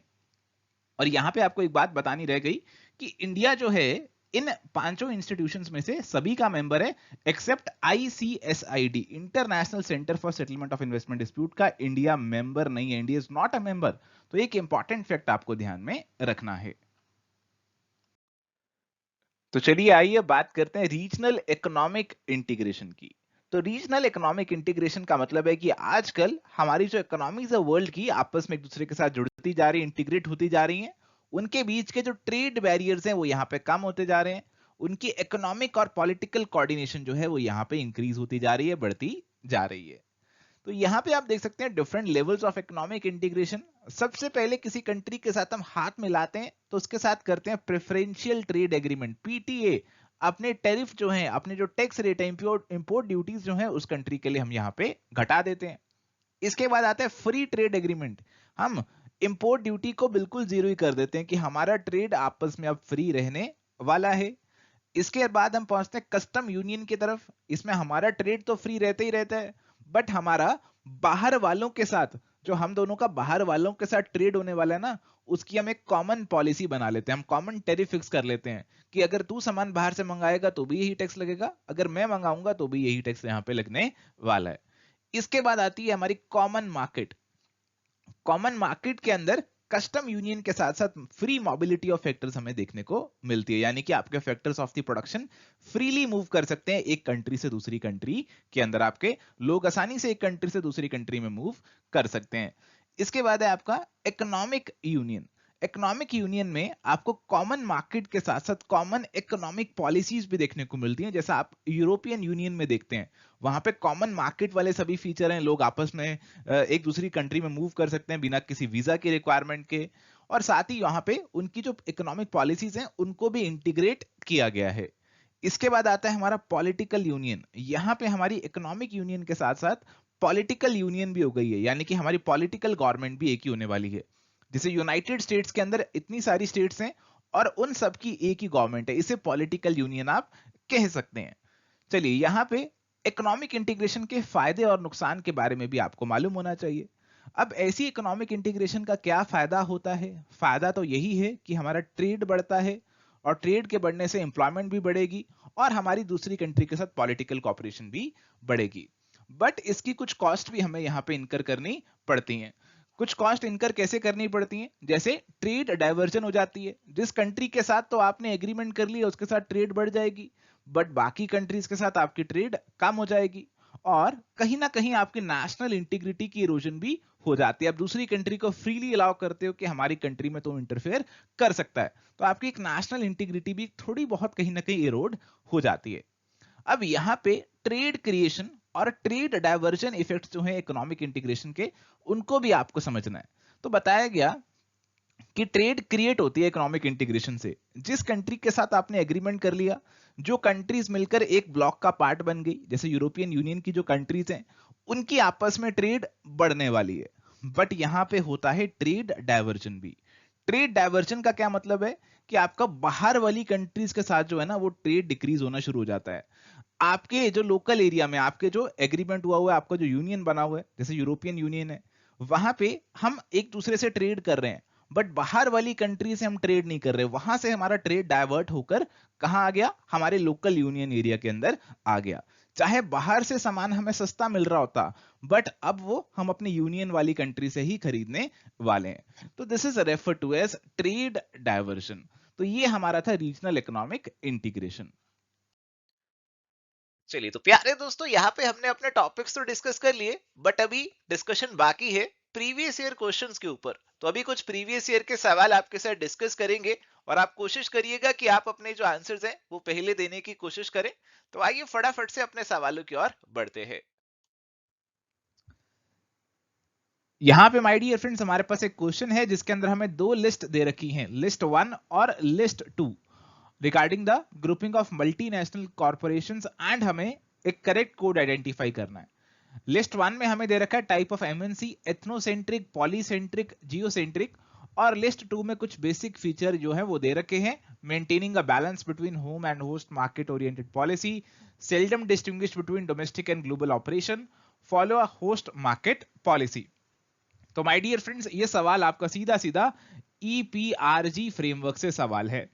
अब इसके अंदर आपकी जो एथनोसेंट्रिक फर्म्स होती हैं, वो आपकी डोमेस्टिक और ग्लोबल ऑपरेशन पॉलिसीज में कोई डिस्टिंग्विश नहीं करती। वो अपने आप को जो डोमेस्टिक वाली है उसी को पूरे वर्ल्ड में अप्लाई कर देती है, कोई अलग से डिस्टिंग्विश नहीं करती। इसीलिए आपका ए जो है 2 से मैच होने वाला है। पॉलीसेंट्रिक फर्म्स कौन सी होने वाली है? पॉलीसेंट्रिक फर्म आपकी वो फर्म होने वाली है जो कि आपकी हर मार्केट के हिसाब से अपनी पॉलिसी बनाती हैं। जो भी आपकी होस्ट मार्केट है, जिस कंट्री में आप काम करने जा रहे हैं, उसके हिसाब से वो अपनी पॉलिसी बनाती है।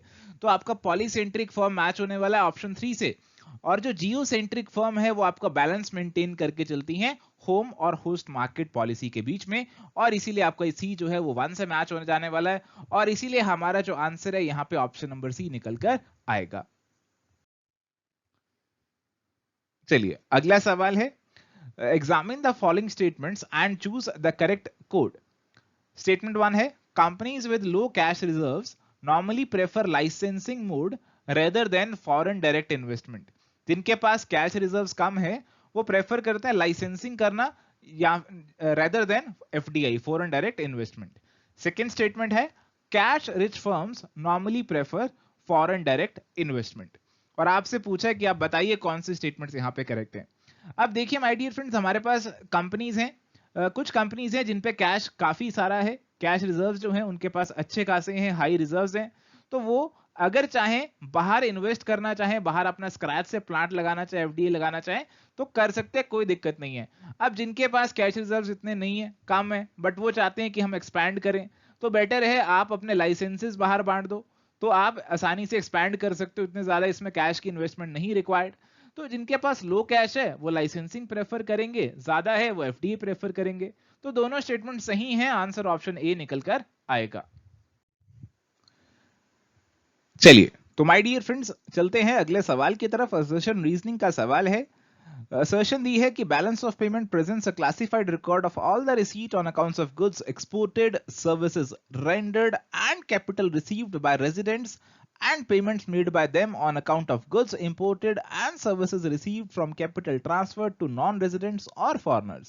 तो अगर आप बीओपी अकाउंट की बात करते हैं तो यहाँ पे आपके क्रेडिट आइटम्स भी होती है और डेबिट आइटम्स भी होती है। क्रेडिट आइटम्स के अंदर आपके एक्सपोर्ट्स वगैरह आ जाएंगे, आपके जो बाहर से आपने फॉरेन कैपिटल रिसीव करी वो भी यहाँ पे आ जाएगी, और डेबिट्स में आपके जो इंपोर्ट से या फिर बाहर जो आपने कुछ पेमेंट करी है, कैपिटल ट्रांसफर करी है, वो आपकी यहाँ पे आ जाएगी। तो बिल्कुल सही बातें लिखी है।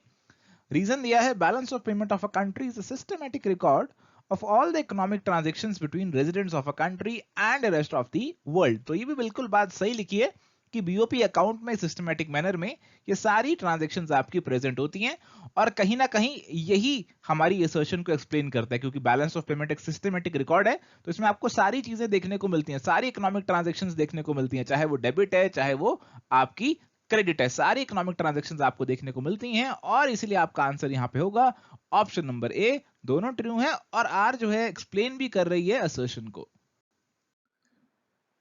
चलिए तो माय डियर फ्रेंड्स अगला सवाल है, which of the following can be included in current account of balance of the payment.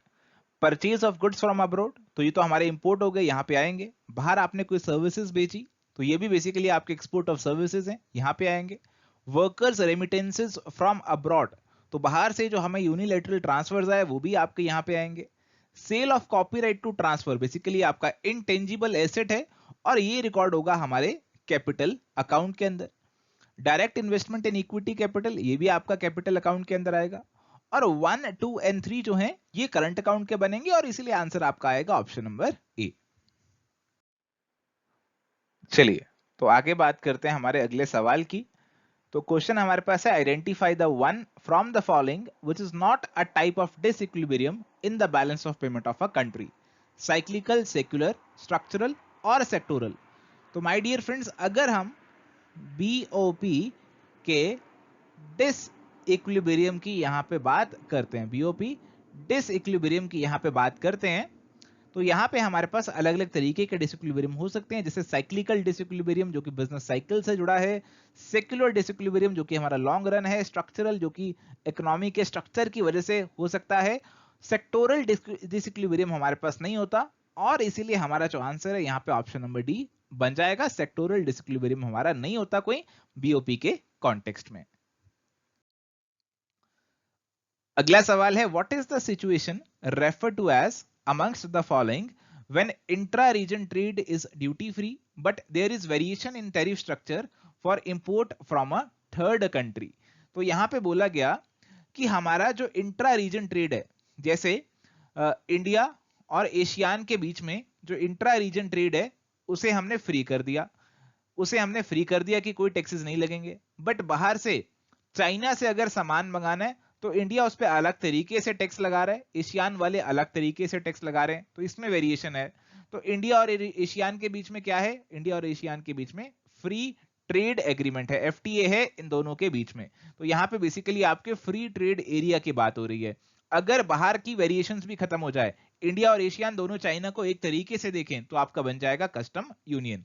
But यहाँ पे वेरिएशन है टैरिफ स्ट्रक्चर में, थर्ड कंट्री के कॉन्टेक्स्ट में, और इसीलिए आपका आंसर होगा ऑप्शन नंबर सी। अगला सवाल बहुत सीधा आसान सवाल है। Which of the following institutions is known as the soft loan window of the world bank? तो हमारा जो वर्ल्ड बैंक है उसकी सॉफ्ट लोन विंडो कौन सी है जी? वर्ल्ड बैंक की हमारे पास आप सभी जानते हैं जी, इसके अंदर 5 कंपोनेंट्स आते हैं आपके, और सॉफ्ट लोन विंडो इसकी है जी आईडीए, इंटरनेशनल डेवलपमेंट एसोसिएशन। तो आपका आंसर होने वाला है ऑप्शन नंबर 2। अगला सवाल है जी, which one of the following statements is false? IFC was established in July 1956। बिल्कुल सही है। IFC encourages the growth and development of public sector। यही आपके दिमाग में घंटी बजानी चाहिए कि पब्लिक को नहीं, प्राइवेट को प्रमोट करने की बात करता है हमारा IFC। तो दूसरी वाली स्टेटमेंट तो गलत है। IFC वर्ल्ड बैंक का एफिलिएट है, प्राइवेट एंटरप्राइजेस को इंकरेज करता है। तो बाकी सब ठीक है, ऑप्शन बी आपका आंसर यहां पे बन जाएगा। अगला सवाल हमारे पास है जी, SDRs are popularly known as. देखो SDR आपकी IMF से जुड़ी हुई करेंसी है, स्पेशल ड्राइंग राइट्स हैं आपके, और इन्हें पेपर गोल्ड के नाम से भी जाना जाता है, और इसीलिए आपका आंसर यहां पे क्या होने वाला है जी? आपका आंसर होने वाला ऑप्शन नंबर बी। अगला सवाल है, multilateral investment guarantee agency MIGA world bank का एफिलिएट है, aims to address which one of the following? तो मीगा किस चीज पे मेनली फोकस करता है? देखो मीगा का मेन फोकस क्या है जी? मीगा का मेन फोकस है कि आप डेवलपिंग कंट्रीज में प्रोजेक्ट लगाना चाहते हैं तो डरो मत, आप अपने बिजनेस पे फोकस करो। बिजनेस को आप देखो कि उसमें प्रॉफिट कैसे कमाना है। आप इस चीज से मत डरो कि कल को वहां पे कोई लड़ाई हो सकती है, सिविल डिस्टर्बेंस हो सकती है और उससे हमारा बिजनेस इंपैक्ट हो जाएगा। उस चीज से बचाने की गारंटी हम आपको देते हैं, इसकी इंश्योरेंस जो है हम आपकी करके देंगे। तो इसीलिए यहाँ पे राइट आंसर आपका क्या बनेगा जी? इसका क्या मकसद है? To encourage foreign direct investment in developing countries by protecting investors from non commercial risk. Business risk तो आप लो, आप बिजनेस कर रहे हो, प्रॉफिट आपको कमाना है, वो तो रिस्क आपका है, बट उसके अलावा बाकी सारे रिस्क जो है वो हम देख लेंगे। पॉलिटिकल रिस्क की चिंता तुम मत करो। आंसर है जी ऑप्शन नंबर सी। चलिए अगला सवाल हमारे पास है, मैच लिस्ट 1 विद लिस्ट 2। हमें यहाँ पे इंस्टीट्यूशंस दिए हैं और उनके हेडक्वार्टर यहाँ पे दिए हैं। तो इंस्टीट्यूशंस हैं WTO, IMF, FAO, EU, और हेडक्वार्टर है ब्रुसेल्स, जेनेवा, वॉशिंगटन, रोम। तो यहाँ पे हमें क्या करना है, इनको मैच करके आपको बताना है। तो WTO सबसे पहले है हमारे पास। WTO किससे मैच होगा आपका? WTO आपको जेनेवा से मैच हो जाएगा, WTO के हेडक्वार्टर जेनेवा में है। IMF के वॉशिंगटन में है। फूड एंड एग्रीकल्चर ऑर्गेनाइजेशन के जो हेडक्वार्टर है ना, वो आपके रोम में है। यूरोपियन यूनियन के हेडक्वार्टर आपके ब्रुसेल्स में है। तो A2, B3, C4, D1, सीधा सीधा आंसर ऑप्शन नंबर 1। चलिए तो अगला सवाल हमारे पास है, arrange the following steps of dispute settlement mechanism under the WTO in the systematic order. तो यहाँ पे हमारे पास है जी डिफरेंट स्टेजेस और हमें उन्हें अरेंज करना है। तो अगर करेक्ट ऑर्डर की बात करें तो सबसे पहली स्टेज हमारे पास आती है जी कंसल्टेशन, कि आपको जो डिस्प्यूट है उस पर कंसल्टेशन होगी, और फिर जो है उस डिस्प्यूट पे एक पैनल बनाया जाएगा और उस पैनल की प्रोसीडिंग्स चलेंगी, कंट्री के साथ बातचीत होंगी, और फिर वो अपना फाइनल डिसीजन सुनाएगा। अगर कोई कंट्री उसके डिसीजन से एग्री नहीं करती तो वो फाइनली अपील कर देगी फर्दर एपेलेट बॉडी के ऊपर, और जो भी आपका फाइनल डिसीजन होगा पैनल का, या फिर अगर अपील होगी एपेलेट बॉडी का, उस डिसीजन को जो है फाइनली हमारे जो WTO के मेंबर्स हैं अपने डिस्प्यूट सेटलमेंट बोर्ड की जो मीटिंग होगी वहां पे उसे अडॉप्ट वो कर लेंगे, और फाइनली उसे जो है इंप्लीमेंट किया जाएगा। और इंप्लीमेंटेशन को चेक करने के लिए, कंप्लायंस को चेक करने के लिए कंप्लायंस पैनल्स भी यहाँ पे बनाए जाते हैं। और अगर आप किसी भी स्टेज पे ये सोचते हैं, हमारी जो कंट्रीज हैं जो जिनका डिस्प्यूट है वो सोचती हैं कि नहीं हमें जो है इस मैकेनिज्म से नहीं गुजरना, तो वो अलग से आर्बिट्रेशन को भी फॉलो कर सकती हैं, आर्बिट्रेटर के पास जा सकती हैं जो कि दोनों से बातचीत करके उनका डिस्प्यूट सॉल्व करवाने की कोशिश करेगा। तो ये भी एक alternative means of dispute settlement हमारी कंट्रीज के पास अवेलेबल रहता है। तो अगर अरेंज करें तो सबसे पहले तो हमारे पास होंगी कंसल्टेशन, फिर हमारे पास आएंगी पैनल प्रोसीडिंग, फिर आएगी अपीलेट बॉडी, फिर आएगी कंप्लायंस पैनल और फिर आएगी आर्बिट्रेशन पैनल। यानी कि आंसर हमारे पास होने वाला है जी ऑप्शन नंबर ए का। चलिए नेक्स्ट सवाल हमारे पास है, match the following, list 1 list 2 दे रखी है। एक तरफ हमें दिए हैं कुछ इंस्टीट्यूशंस ऑर्गेनाइजेशंस और दूसरी तरफ दिए हैं उनसे जुड़े हुए ईयर्स। तो इंटरनेशनल फाइनेंस कॉर्पोरेशन जो है it was set up in 1956। International development association जो है ये 1960 में बनी थी। वर्ल्ड इंटेलेक्चुअल प्रॉपर्टी ऑर्गेनाइजेशन जो है वो आपकी वीपो है और ये आपकी 1967 में बनी थी।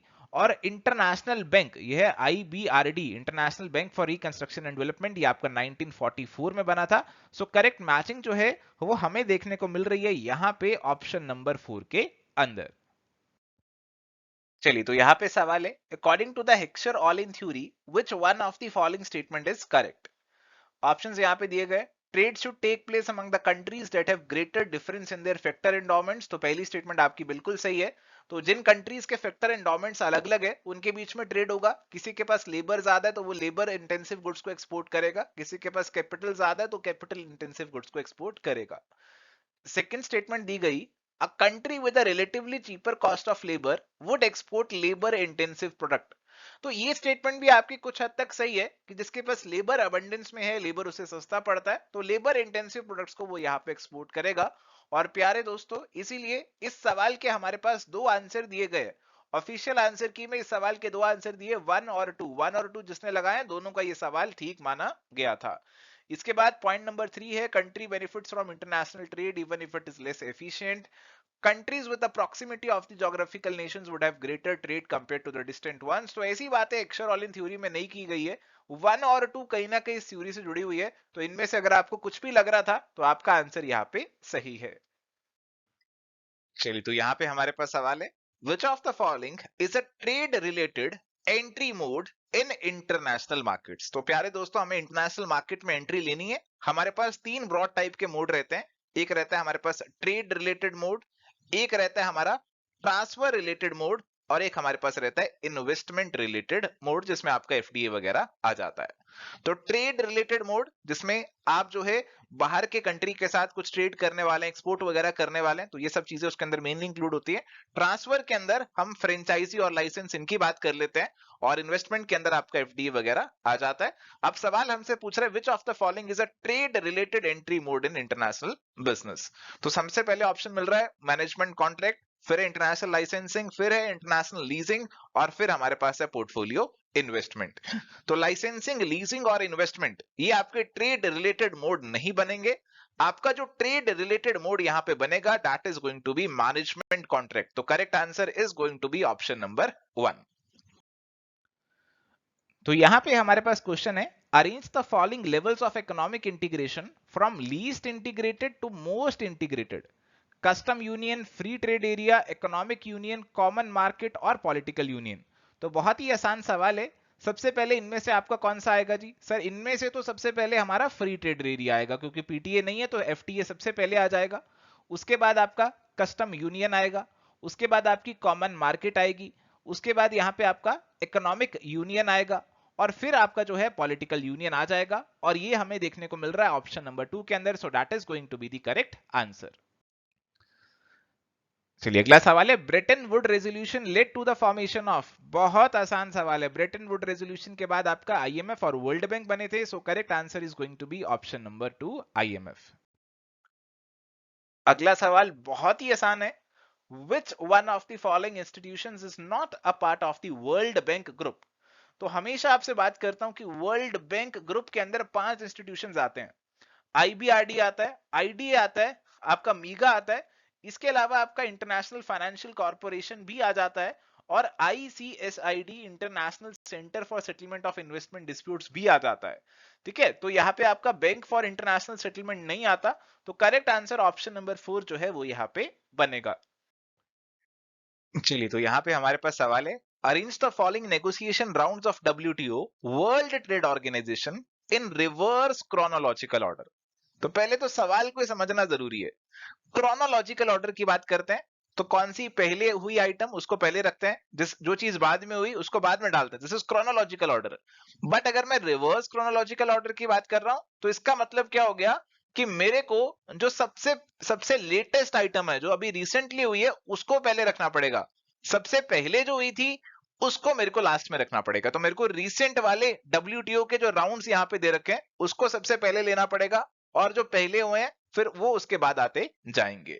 तो Uruguay round, Geneva round, Kennedy round, Doha round और टोक्यो राउंड। तो उरुग्वे राउंड के बारे में तो आप सभी जानते होंगे कि WTO की स्थापना हुई थी इस उरुग्वे राउंड के बाद, और जेनेवा राउंड सबसे पहला WTO का राउंड है। कैनेडी और दोहा राउंड, कैनेडी राउंड और टोक्यो राउंड ये 1960s और 70s में कहीं हुए थे, और दोहा राउंड तो हमारा लेटेस्ट जो है 2001 के आसपास ये हमारा जो डिस्कशन था वो चला था दोहा के अंदर। तो ये हमारा जो है इनमें से सबसे लेटेस्ट बन जाएगा, this is going to be the latest one. ये हमारा यहाँ पे सबसे पहले आएगा, सबसे पहले जो है ये आने वाला है। तो डी सबसे पहले मेरे को दो ऑप्शंस में दिख रहा है, तो ऑप्शन 2 में और दिख रहा है और 4 में भी दिख रहा है। तो देखते हैं किस ऑप्शन को मार्क करना यहाँ पे रहेगा। और दोहा राउंड आ गया सबसे पहले। इसके बाद हमारे पास अगर मैं बात करूं सबसे पहले कौन सा रहा था, सबसे पहले तो जेनेवा ही था, और दोनों में ही जेनेवा सबसे लास्ट में आ रहा है। चलिए ठीक है, उसके बाद बात कर लेते हैं, हमारे WTO बना था 1990s में, और वहां पे हमारा चला था उरुग्वे राउंड। उरुग्वे राउंड को इसके बाद डालते हैं, डी के बाद हम डाल देते हैं ए को, डी के बाद ए हमारा ऑप्शन नंबर 2 में ही आ रहा है, और यहाँ पे ऑप्शन नंबर 2 आंसर हमें लग रहा है अभी तो। और इसके बाद हमारे हम डाल सकते हैं कैनेडी राउंड को और टोक्यो राउंड को, सी और ई को यहाँ पे डाल सकते हैं। पहले आपका टोक्यो आ गया, फिर आपका कैनेडी आ गया। तो जो ऑप्शन नंबर 2 है that is the most appropriate one. तो ये आपकी ज्यादा सही से डिपिक्ट कर रहा है WTO के ट्रेड नेगोशिएशन राउंड्स को रिवर्स क्रोनोलॉजिकल ऑर्डर में, तो इसीलिए यही आंसर यहाँ पे बनेगा। तो आपको WTO राउंड्स की मोटी मोटी सीक्वेंस मालूम होने चाहिए, कौन से राउंड्स पहले कौन से राउंड बाद में, और आपको क्वेश्चन की समझ होनी चाहिए कि क्वेश्चन आपसे पूछना क्या चाह रहा है। अगर आप ये समझ पा रहे हैं तभी आप इस सवाल को आंसर कर पाएंगे, नहीं तो आप इस सवाल में कंफ्यूज हो जाएंगे। करेक्ट आंसर है ऑप्शन नंबर 2 का। चलिए तो प्यारे दोस्तों, यहाँ पे अगला सवाल है, in WTO terminology subsidies in general are identified as boxes. तो यहाँ पे हमें 3 बॉक्सेस देखने को मिल जाते हैं, एक होता है एम्बर बॉक्स, एक ब्लू बॉक्स और एक green box. Domestic support measure considered to distort production and trade, which is defined in Article 6 of the Agriculture Agreement, falls in which box? तो आपको यहाँ पे ऑप्शंस में 4 बॉक्सेस दे रखे हैं जी। देखो यहाँ पे अगर आपको बॉक्सेस की नॉलेज है तो आप आंसर कर सकते हो, अगर आपको पता है कौन से कलर के बॉक्सेस होते हैं और कौन से नहीं होते तो भी आप आंसर कर सकते हो। जैसे यहाँ पे हमारे को पता है कि केवल ऑप्शन नंबर 1 एम्बर बॉक्स ही हमें देखने को मिलता है, इसके अलावा तो ब्लू और ग्रीन होते हैं, कोई जंबो, ग्रीनफील्ड और ब्लैक तो नहीं होते। इसके अलावा आपके जो एम्बर बॉक्स वाले जो सब्सिडीज होते हैं they are distorting the trade, ऐसा माना जाता है कि वो ट्रेड को, प्रोडक्शन को डिस्टॉर्ट करता है और इस पे लिमिट्स भी लगाई जाती हैं, और इसीलिए आपका जो करेक्ट आंसर बनेगा वो ऑप्शन नंबर 1 यहाँ पे बनेगा। सो थैंक यू प्यारे दोस्तों, बहुत बहुत शुक्रिया आज हमारे साथ जुड़ने के लिए। अगर आपको आज का सेशन अच्छा लगा तो जाते जाते वीडियो को लाइक जरूर करना, और ऐसे और सेशंस के लिए हमारे चैनल को सब्सक्राइब कर लेना। एवरस्टडी क्लासेस मल्टीपल कोर्सेज भी ऑफर करते हैं UGC नेट, PGT और असिस्टेंट प्रोफेसर एग्जाम्स के लिए। उसके लिए आप हमारी ऐप और वेबसाइट को जरूर चेकआउट करना। मिलते हैं जी नेक्स्ट सेशन में, till then good bye, take care, all the best.